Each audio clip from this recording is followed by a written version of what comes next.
इनको शिक्षक दिवस के रूप में मनाते हैं। शिक्षक दिवस मनाने का वजह है, कारण है 5 सितंबर को ही हम लोग शिक्षक दिवस क्यों मनाते हैं। तो इस दिन डॉक्टर सर्वपल्ली राधाकृष्णन जी का जन्म हुआ था।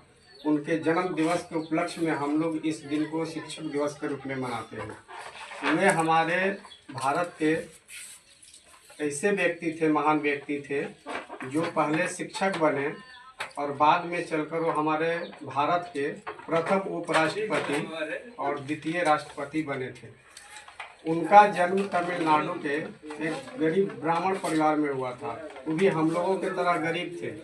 उनके पिताजी की इच्छा थी कि वो पढ़े नहीं, हमारे तरह। उनके पिताजी पुजारी थे, क्योंकि ब्राह्मण परिवार से थे इसलिए वो पुजारी थे।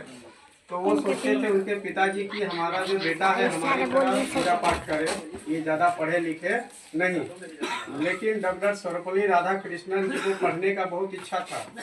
वो इंग्लिश पढ़ना चाहते थे, अंग्रेजी पढ़ना चाहते थे, इसलिए उनका जो रुझान हुआ पढ़ाई की तरफ हुआ और वो मेहनत करके पढ़ लिख कर वो इतने बड़े महान व्यक्ति बने कि भारत के प्रथम राष्ट्रपति, द्वितीय राष्ट्रपति और प्रथम उपराष्ट्रपति चुने गए। उनको भारत का सर्वोच्च जो पुरस्कार होता है भारत रत्न, उससे उनको सम्मानित किया गया। तो जब वो पढ़ाते थे तो उनको बच्चों से बहुत लगाव था, बच्चों को बहुत मानते थे और बच्चे भी उन्हें मानते थे, क्योंकि वो बच्चों से बहुत प्रेम करते थे।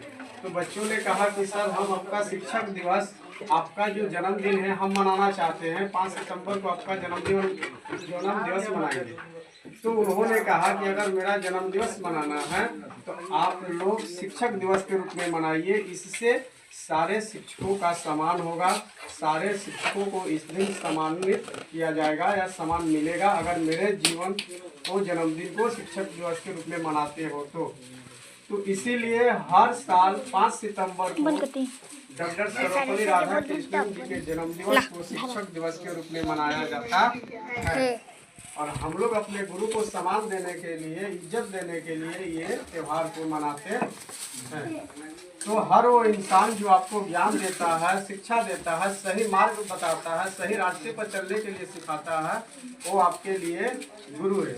तो हमें अपने गुरु का आदर करना चाहिए, सत्कार करना चाहिए। जो भी गुरु कहता है उनकी बातों को सही से सुनना चाहिए और उनके बने बातों पर, बताए हुए रास्ते पर हमें चलना चाहिए। और हमारे जो माता पिता हैं उनकी बातों को भी मानना चाहिए, क्योंकि वो हमें जन्म दिए हैं, हमें इस संसार में लाए हैं। तो हमारा कर्तव्य बनता है कि पहले हम अपने माता पिता का आदर करें।